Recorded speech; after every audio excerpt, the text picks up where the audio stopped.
the idea tonight was to actually have a shiur, rather than just, it's a few days before Yom Kippur, we're allowed to be a little bit heavy, but hopefully it'll be entertaining at the same time. And please feel free to shout in, to ask. I love a good argument. Okay, as some of you already know. And you are in... Can you pass the water, please? That's not a very good challenge, but go for it. Okay. So the idea is we're going to talk about an important idea, the concept of Teshuva. I think we wrote on the poster something about quantum Teshuva or something, and that wasn't just a figure of speech, but we really want to get it down and dirty with some really hopefully some penetrating analysis of what is a difficult Torah subject. And we're going to let's see, no further ado, let's get stuck in. Let's try and understand the concept of Teshuva, how it works, why it works, and we'll discover something hopefully quite amazing, quite unusual. We're on a journey, we are told, from the beginning of Elul until the end of Yom Kippurim. Well, it's not so much that we're on a journey, actually God is on a journey, okay? And he makes himself, so to speak, available. And it is easier to be aware of his presence. It is easier to be spiritually aware and awake until we come to the climax, the very end of Yom Kippurim, the very dramatic closing moment of Ne'ilah, when, at least in Ashkenaz and the Sfardim also, if I remember correctly, we stand and we shout 7 times, Hashem Hu Ha'elokim, and blow the shofar, and the 7 times represents God receding, going back heavenwards through the Shiv'ar Reki'im, and the journey ends. And it's bittersweet. We were close. The very definition of Yom Kippurim is Lifnei Hashem Titharu, says the Pasuk. In his presence. We're in his face, he's in ours. Lifnei Hashem. When you are in the presence of God, something has to give. Either he becomes dirty or we become clean. There's nothing in between. And he cannot become dirty by definition. And therefore, the word lechaper, the translation of the word lechaper, is not the Christological atonement, which sounds whatever, remote and distant and... No. Do you know what lechaper really means? You know the translation of the word? It means to clean, to cleanse. And let me just start off with an analogy from the Balatanya, from the Kabbalistic masters, who say as follows. They say the following story, the following analogy. Imagine a king who has it's always a king, isn't it? Anyway, okay. So a king who has a crown, and he gives the crown to his good friend, to look after. Now, this friend has a job. His job is he works in the local sewage works where they clean and treat, you know what sewage is? Effluence. I'm trying very hard to say something polite. Excrement. The stuff that goes out of the bathroom and goes, yeah, and then it goes and it gets treated chemically, and then eventually it gets, okay. By the way, it's the only time we ever mention Hashem's throne of glory, his kisei hakavod, is in the bracha when we come out of that kisei. Something to think about, not for now, but just want to make you think. The only time we ever reference it. And it's not a joke, it's not just about, a throne. It's much deeper than that. But anyway, so this friend of the king has this crown to look after, but he is careless. Not only is he careless, he takes the crown with him to his job in the sewage works, and he allows it, he doesn't care, and it falls into the stuff. And that happens again and again and again. And then the king one day calls him and says, I've got the opening of Parliament tomorrow and I need to wear my robes and the crown, and could I have the crown back? And the friend says, okay. And he puts on some gloves and he reaches into this bag and the king says, what is that smell? And he takes out this thing which is encrusted and you can't even see it, and you get the point. Not only does the king not kill him on the spot, the king, as a master craftsman, takes this thing with his own bare hands and removes the stuff and cleans it and polishes it with his own bare hands and restores it to its former glory, and then takes it and gives it back to the friend and says, look after it better next time, please. That is Yom Kippur. It's a loving father or a mother, only they can change the nappy of the filthiest nappy diaper of a kid, all the while going, yeah, aren't you gorgeous? Really? Not very gorgeous from where I'm looking, from what I see. That's a parent. That's love. And that's what happens. Our neshama, his crown, it actually can't become dirty. And this is where the analogy breaks down a little bit, but it does become overlaid with stuff that isn't who we are. And once a year, God lovingly, Yom HaKippurim lechaper, he cleans it personally, because nobody else can. And now this is what we get. That was just kind of the introduction. Let's delve a little bit deeper. So as he is receding heavenwards through the 7 layers, we shout Hashem hu ha'elokim. What does that mean? Now, we're not going to be able to go into it tonight. It's actually quite incredible. I'll do something with you because it's fun. Maybe just. There's also when it comes to Sukkah. So when we say Hashem hu ha'elokim, it is what we call the Shem Havaya, Yud and Hey and Vav and Hey. Okay? Okay? I'm just going to write it out here. Okay? And this really just means existence. It's a totality. God just is. He's the only thing that is necessarily existent and non-contingent for his existence on anything else. And that's another whole story, okay? But we don't read it that way, do we? We don't read it. We read it as Aleph, Daled, Nun, Yod. Right? That's how we read it. That word is read, as you know. We read it Adonai, right? That's how we read it. This word means mercy. It represents God's rachamim, right? Mercy, chesed. Not quite chesed, I don't want to be too technical. And this word, you can see what's in this word, din. My master, din, is in this word. It's judgment and justice. So that's what it is, but it's read, what we speak. We can't say a lie. We have to read what we perceive, what we experience. We experience a world of pain and tears and suffering and war and difficult stuff, realities, yes? This is 26, yeah? 10 and 5 and 6 and 5 is 26. This is 65. Yeah? What's 26 and 65? 91. 91, which is the gematria of Ha-Elokim. It's a mathematical formula. Equals Hashem, who he is, Ha-Elokim. So it's not only just a mathematical, which is, by the way, 91 is also the gematria of Sukkah. And you have the 65 on the outside, Samach and the Hey on the outside, which is the Din, protecting the Chaf Vav inside. You with me? It's also the gematria of Amen, and it goes on and on and on. There's a lot more to say, but that's not really, I just threw this in because as I was saying it, I remember it's interesting. But you with me? So it is actually a formula. So this is God as he is, merciful, as he is experienced, often din, difficult, adds up to 91, which equals Hashem, who is Ha-Elokim, which is 91. Okay?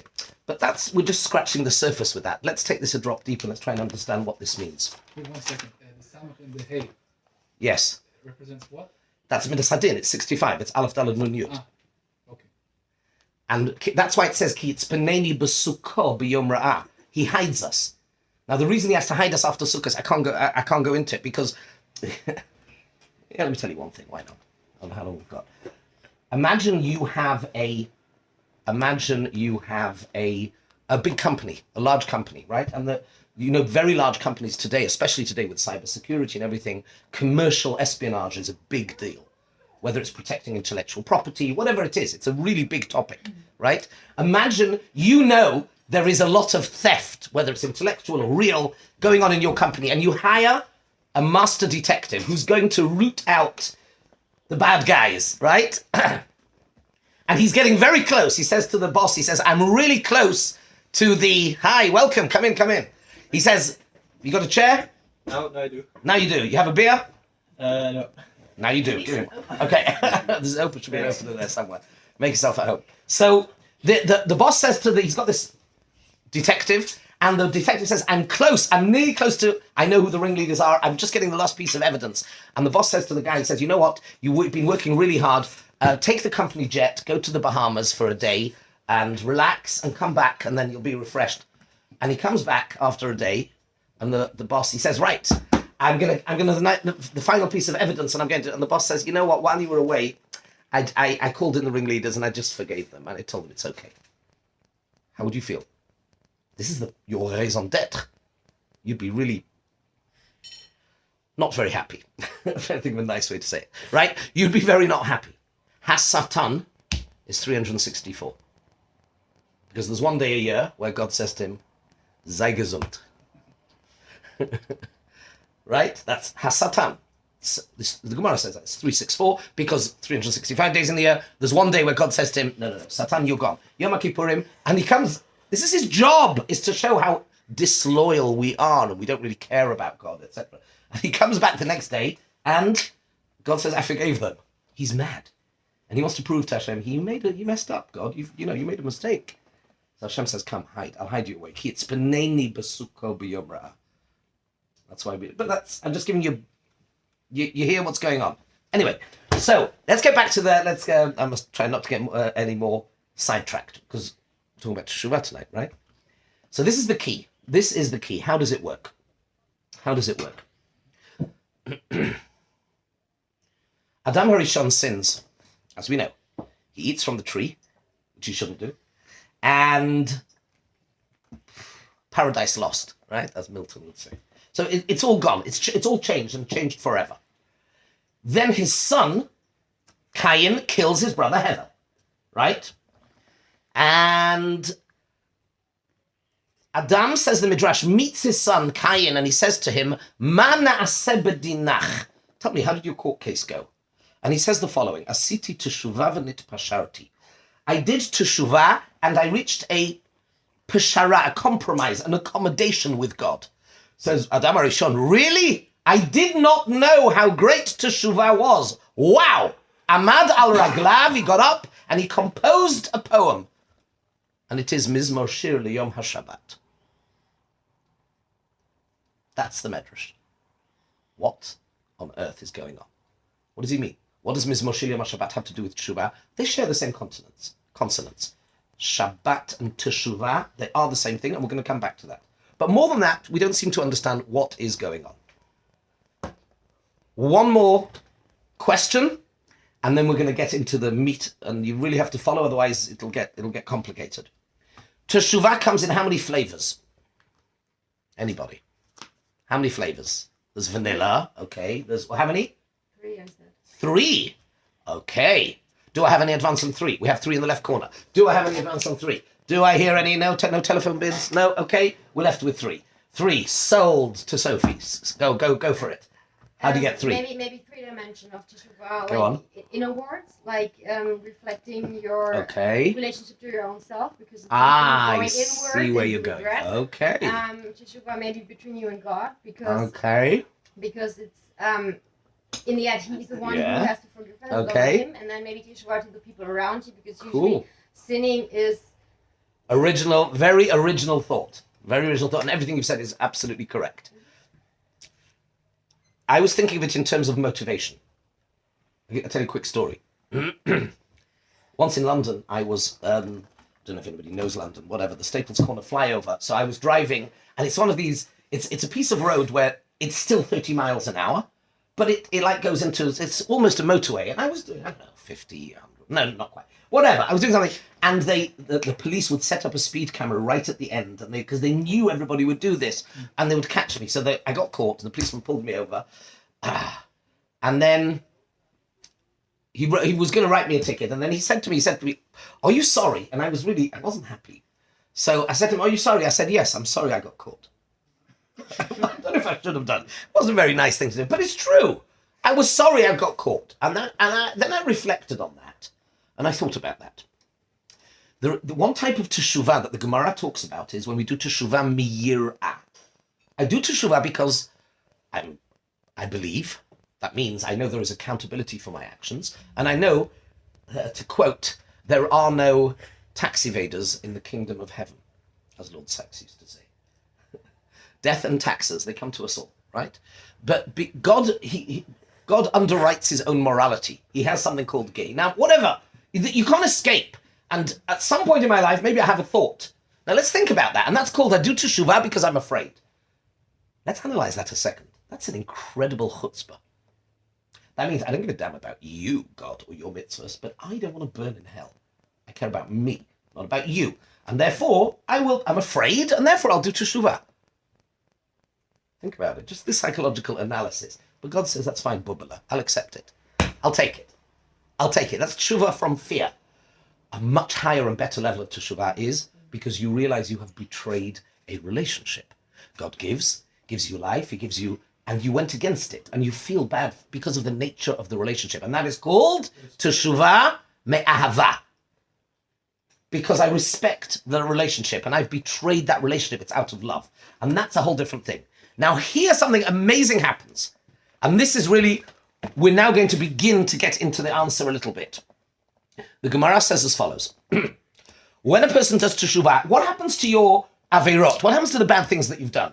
So the Gemara says one of two things. Either those averot which you did on purpose, zidonot, that which you did b'mezid, consciously, they somehow transform into shogeg, as in unwitting, right? We remove the element, any lawyers here? The mens rea disappears. No? Whatever. Okay. So the cognizance disappears. It becomes like shogeg. Or, says the Gemara, and this is the really big thing, or if you do teshuvah me'ahava, in other words, if I reflect and say, God, you gave me life, you gave me so much opportunities, and I betrayed that by using the resources you gave me to go against you, that was such a not nice thing to do. And because I care about that relationship and I want to repair that relationship, I care about you, that is called teshuvah out of love, then an incredible magical thing happens, says the Gemara. Zedonot na'asu kizchuyot. Averot become magically, they metamorphose into mitzvot. Hold on. Let's just put this into a context. Let me give you an example. Let's do an example. I went to McDonald's for supper, as I do every night. Duh. So I'm having my Big Mac and whatever, right, and fries, and then later, at some point, a week, a day, whenever it is, later, I stop and I reflect and I think, you know what?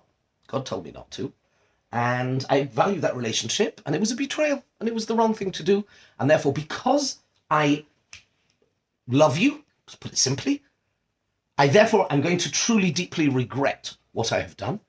And if it's sincere, God will turn that meal into a glatt kosher meal. And it becomes a mitzvah. What? How does it become a mitzvah? It's one thing to say, okay, we let you off. You will not burn for all of eternity. Whatever.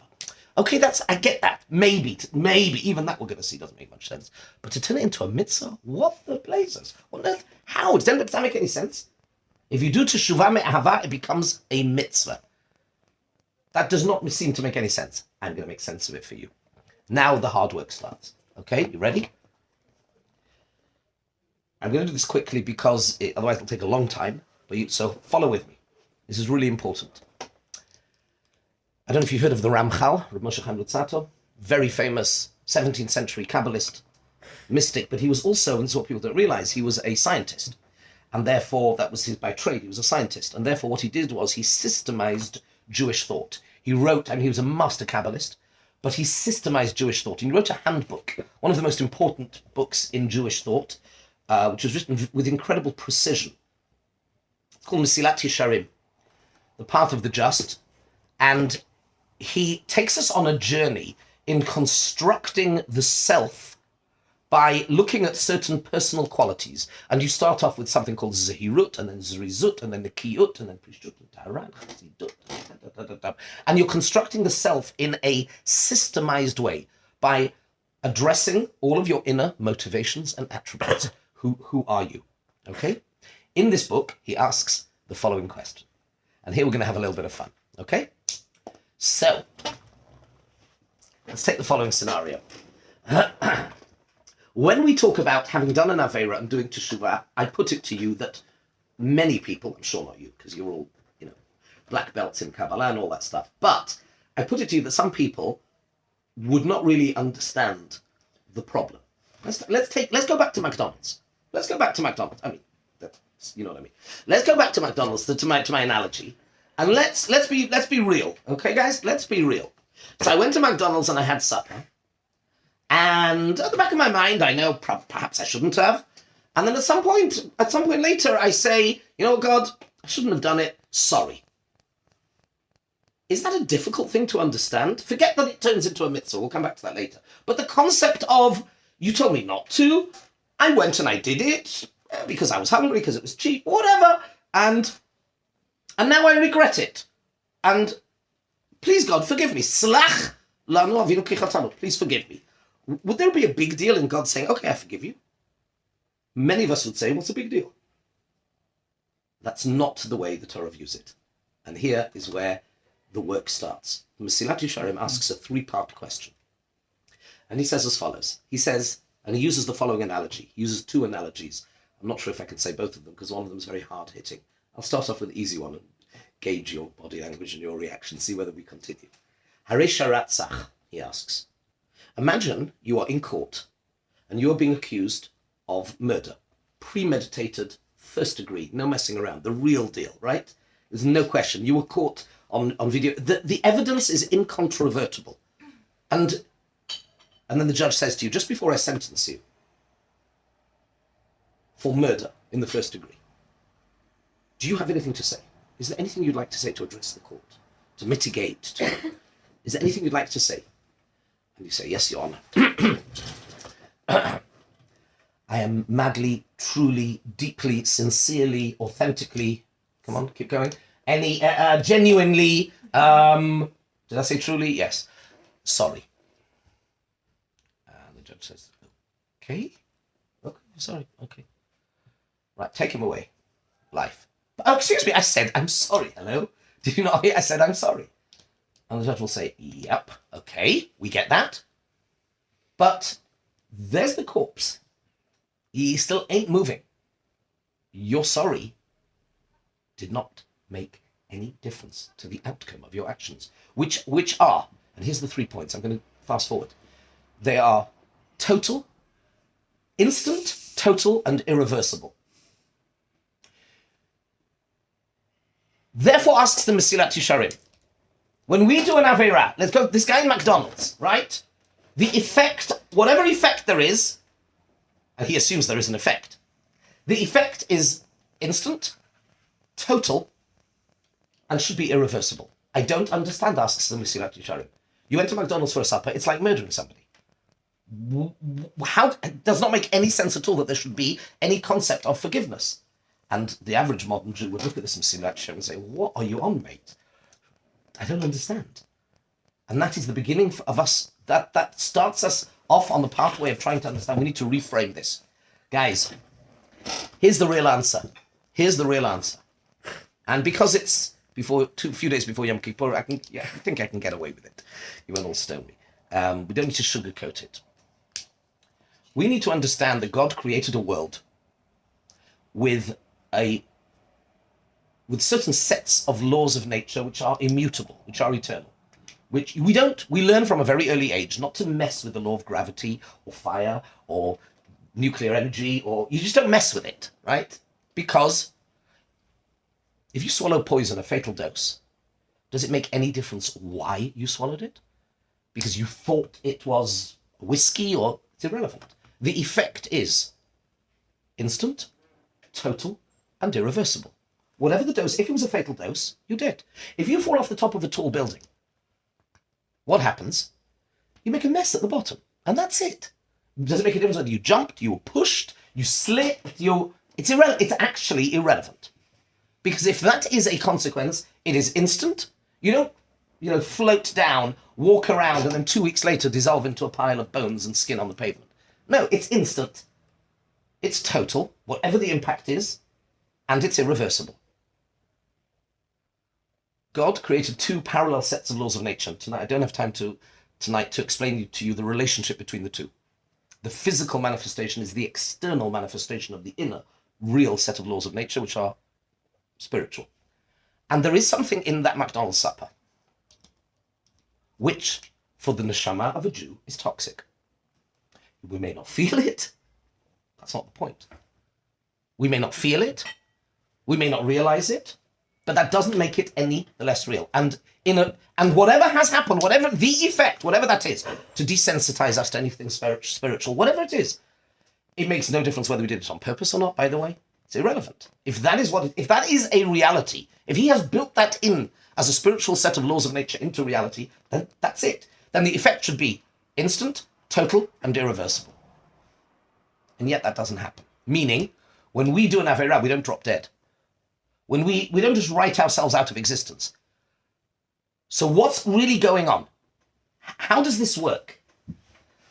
Says the Mesilat Yesharim, the way it works is as follows. You had a more hard-hitting example, but I want to move on because otherwise it'll take much, much longer. There are two primary modes with which God interacts with the world. There's actually three. There's always three. You should know in every manifestation of Judaism, it's always three.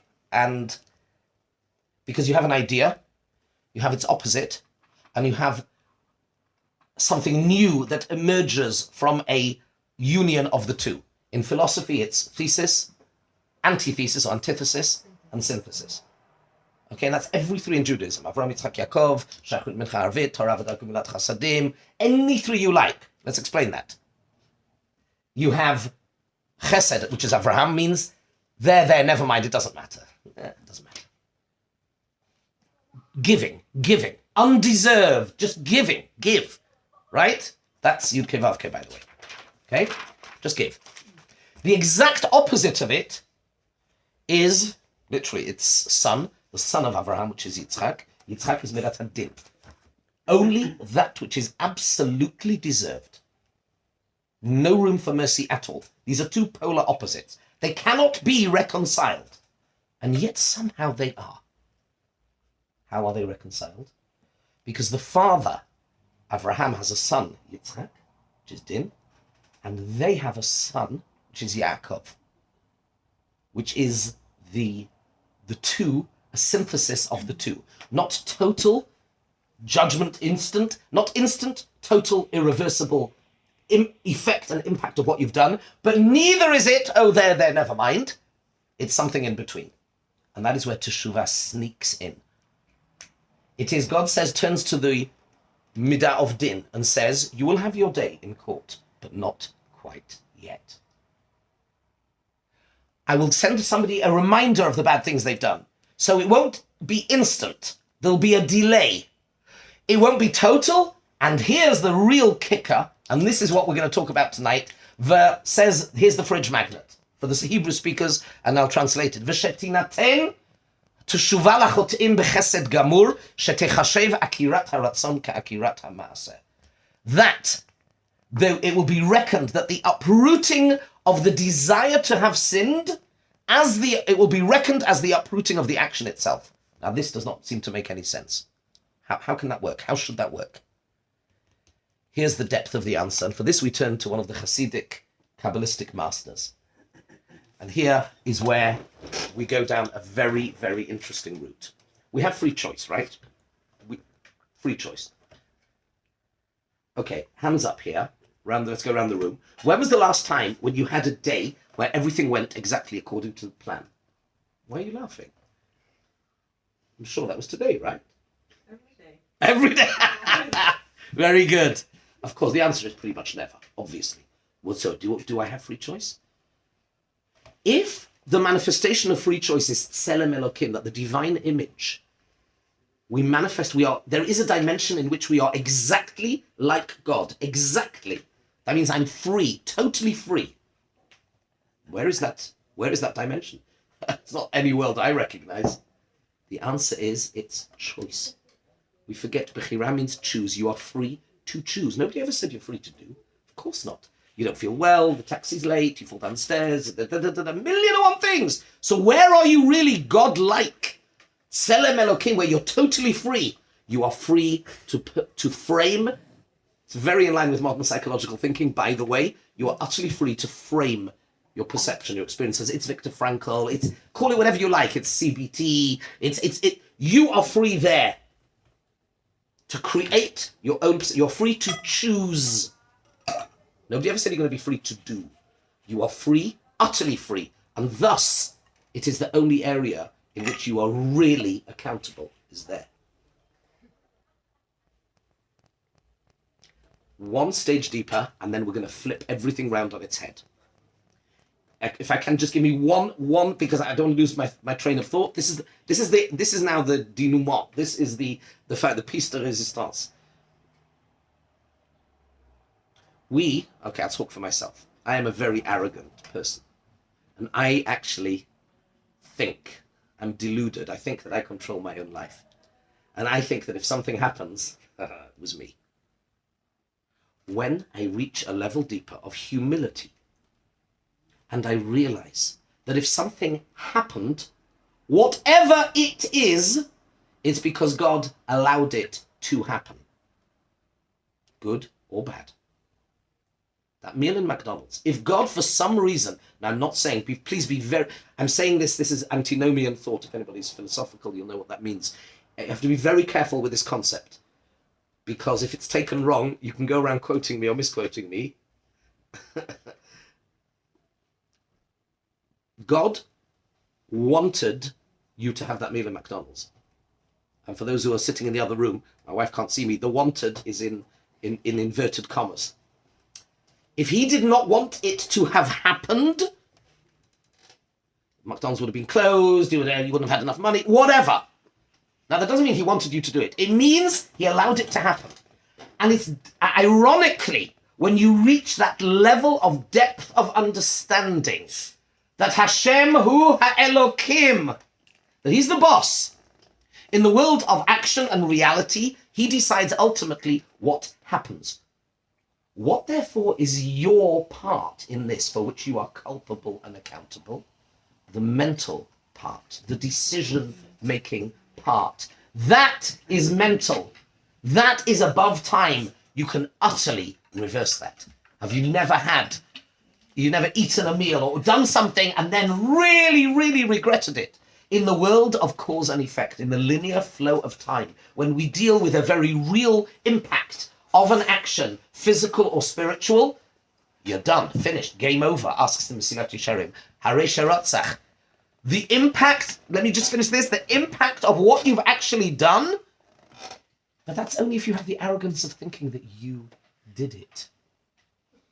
The depth of it is that in a day of humility, and if we genuinely recognize and realize that he runs the world, not us. He decides in the final analysis, he's like this mainframe, this cray, this quantum computer, if you like, right? And he reconfigurates and recalibrates billions of permutations of interactions every split second. And like this master chess player who will use your moves within the rules against you to make him win. He's the boss. Umevi goel livnei vneihem. It's happening, my friends. Either because of you or despite you, it's irrelevant. He will use your free will and to allow certain choices to go ahead, others he'll frustrate. Don't think you're running the world. And it's actually when you step back. First of all, this is unbelievably empowering and liberating. If you think about this from a psychological perspective, because we do not control outcomes. We control one thing and one thing only. You control who you are, your inner world. We do not control outcomes. And here's the irony, the depth of this is that when you really accept that and you genuinely, internally, and that's what Yom Kippurim is, to break down all of your defenses, to stand naked in front of God and say, I get it, this is your world. To have the courage and the bravery to step over the threshold into his world, Hashem hu ha'elokim. And if this is real, and he and only he knows if this is real, then something amazing happens. You have just detached yourself from that action. So then what connects me still to that Avera? One thing only, mental. The desire, the ratzon, Gematria Makor, Gematria Shemo, of having done that.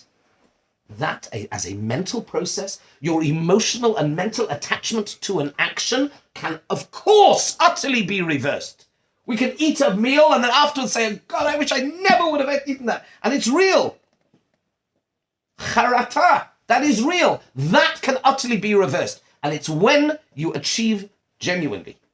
You can fake it, you can try, but it's when you genuinely reach that level on Yom Kippurim. And it's when you do Teshuva Me'ahava, then you turn around and you look at all of those experiences that took you to this point. And they were all zechuyot.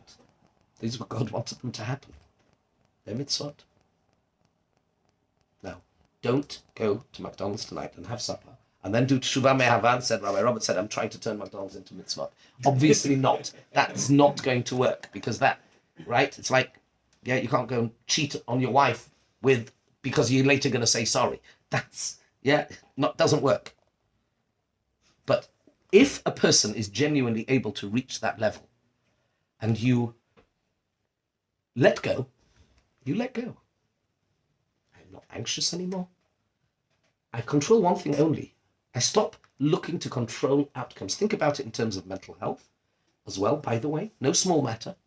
Think about it in terms of having a world and a worldview where I have to focus on me. I have to become a bigger and better human being, Jew, father, husband, son, whatever.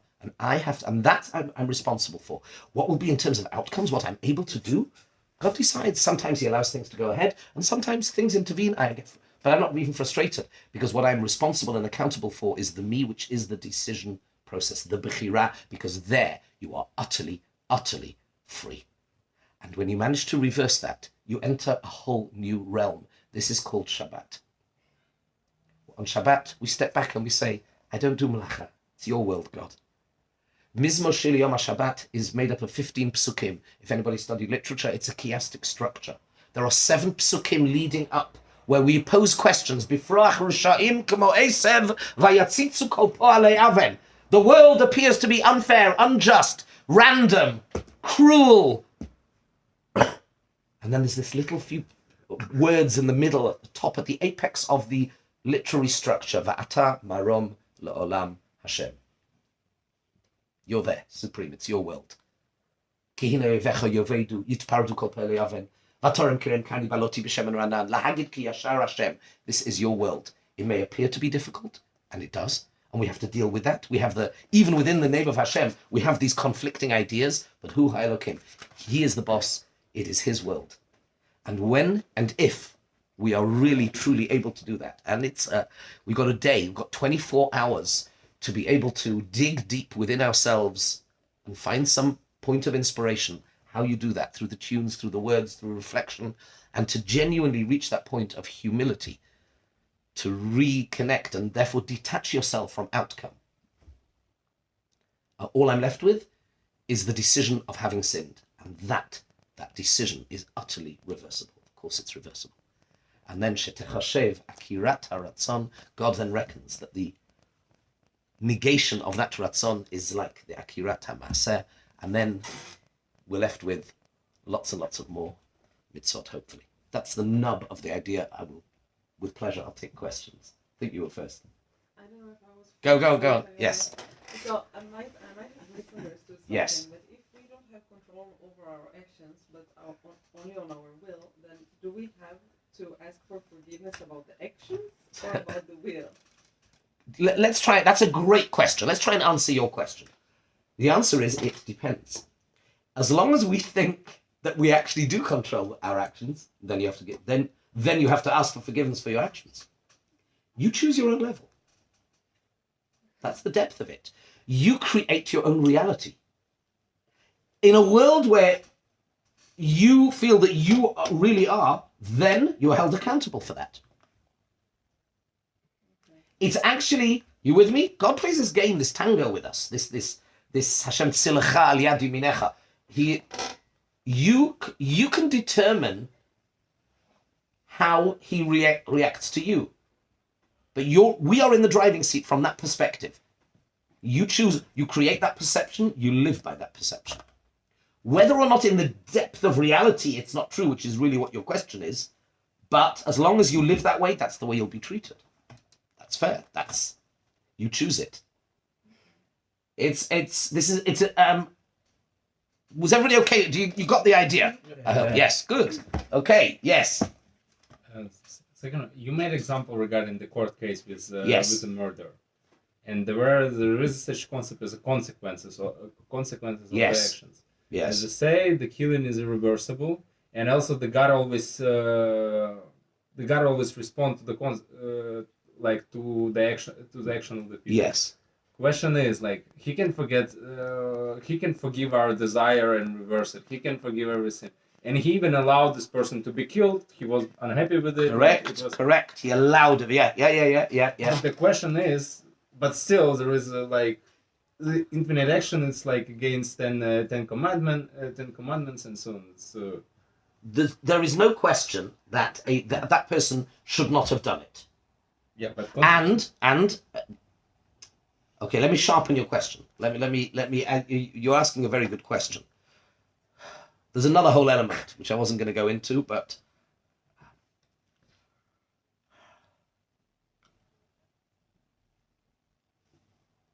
Teshuva was created, we are told, is one of the things that was created before the world was created. Even though, of course, that does, on the face of it, does not make much sense, because before the world was created, there was no before, because that's a time-related concept, and he hadn't yet created time. But it means it operates above the linear flow and the notion of cause and effect. That's the real depth of the answer. Reflect on that a little bit, and you're entering a world which is not... If you are able to really dig into Teshuva, you're right. You're right. It operates above and outside of that. Because there is no concept. Correct. That's the beginning of it. You're really entering into another shiur, which I'm not going to do now. But I'm accepting the validity of your question. I mean, yeah, you can take this in a number of different directions, but... I think I had more or less the same question as her, because when you say, in the end, we're only held accountable for a mind. Like, if we manage... But only... If you manage, on your Kippur to go into that realm of, Otherwise, you are held accountable for... Because to access Teshuva, to link it to what he was saying, because to link it to Teshuva, you have to be able to access that. And you choose whether to access it or not. Otherwise, you are still in this world, and in this world governed by the laws of cause and effect. Yes, then that can't be reversed. The cleansing is the reversal. And that God and only God can do, etc. But as a consequence, wouldn't then a bad thought itself would already be a sin? Ooh, now you're entering into that's a really good question. You're entering into a whole Let's ask George Orwell. Do we have thought crime? I want even to sharpen actually. Go on. So if I do something which is reversible, so if I don't know, I turn on the light on Shabbos and then turn it back off, so no one was harmed by it, and I took it back. You know you didn't. You did 2 Averos instead of 1. If I wrote a message with the Lashon Hara and deleted it before the other person read it. No, that's different. So slow down. One's ben adam l'chavero, ben adam l'makom. Don't. Okay. One is. If the act, again, like I said, doing a malacha on Shabbat, you threw in the phrase which is absolutely, I understand totally. In the once you have the ironically named, but the Enlightenment, then the notion morality is always measured today, especially today in this world, by one thing and one thing only: was somebody harmed? And if nobody was harmed,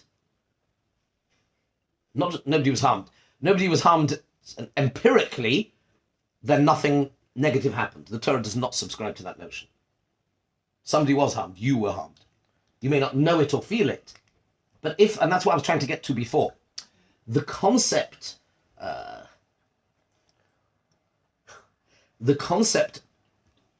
an Avera, if a person does an Avera, two things happen. One is, depending on how and why one does it, let's assume somebody does an Avera on purpose, right? So two things happen. Number one, you've made a choice to not listen to God. It's a choice. He said no and you said yes. That's number one, assuming you did on purpose. And number two, there has been an impact. You may not feel it, you may not... I also don't understand. Turning a light on, big deal. But there is an impact. There is a real impact. A real negative impact. It is something bad. Somebody has been harmed. You've been harmed. Exactly how, we don't necessarily know, but that doesn't alter the reality. That's why we say, Slach lanu avinu ki chatanu, machal lanu malkeinu ki fashanu. These are the two elements. He is Avinu and Malkeinu. God is first and foremost always our Father. Always, first and foremost. Which means, what's a father? A father is somebody who loves us. Right? And therefore tells us do this or don't do that, not because arbitrarily they need you to accept their authority. It's because that thing is bad for you. If he tells us don't eat something which is not kosher, it means I'm telling you, I manufactured it and you, and I'm telling you this is bad for you. Right? And therefore, even if you do it by mistake, it makes no difference. If you swallow poison, it makes no difference whether it's by mistake or not. It's irrelevant. The impact is there. But if you choose to do it, you've done a separate thing as well, which is as the king, as somebody who deserves our loyalty, if you like, we've chosen to rebel. So there's always that two elements. Salach lanu avinu, because you're our father, ki chatanu, even if I did a chet, which is shogeg. I didn't mean to do it. Machalanu malkeinu, our king, ki fashanu, because that's Hashivenu Avinu, the Toratecha. Avinu Malkeinu, Avodatecha. It's always this duality. More to say, but that's kind of where we go with this. Yes. There was original question: is thinking is a sin? Yes. Back to thought crime. This is a big topic. This is an interesting topic. Oh boy. Seems to be a bit of an argument, actually, in a sense. There's a Maharal in Tiferes Yisrael about it. Seems to argue with him. Rambam in Moreh Nevuchim. It's not a simple topic. But I'll just throw out one thing. Can I try answering that? Sure, please. Sure. I think it's the same as actually doing the deed. So if you think that you have the power over your actions, then it's the same as, because you thought about it, but you didn't do it, but you have no power over your actions. So if you believe that you have only power over your will and not your action, then you already sinned. But if you do believe no, so it doesn't work the same logic. Okay, you're going in, very interesting. Let me break that down. There are some sins that the thought itself is the sin. For example, I'll give you a simple example. There is a more controversial one, but the simple one would be if I think that I don't know, this air conditioner is God, whatever. Yeah, if I genuinely think that is God, even if I don't bow down to it, but if I genuinely think that is itself an Avera in the sense of it's a form of Avodah Zarah, okay? But that's because that is the very definition of that particular Avera, is to have a warped belief system. Sexual impropriety also to some extent goes down that. Okay, that's can be a bit more complex, but that's one sort. You're saying something much more subtle. You're saying something very smart, if I may say, and that is that the thought if I think that I am, that's the way to put it, if I think that I am in control, that is itself a sin. It's not a sin in the classical sense. You haven't transgressed any technical infringement of anything. It's a mistaken belief. It's a superficial belief, as we've discussed tonight. But you haven't. It's not a sin in itself. You with me? Yeah. It's not a sin in itself. It's not technically a sin in itself. It's a lower, more superficial level of appreciation of reality. Okay, I have another. Okay, continue. Okay, I wonder.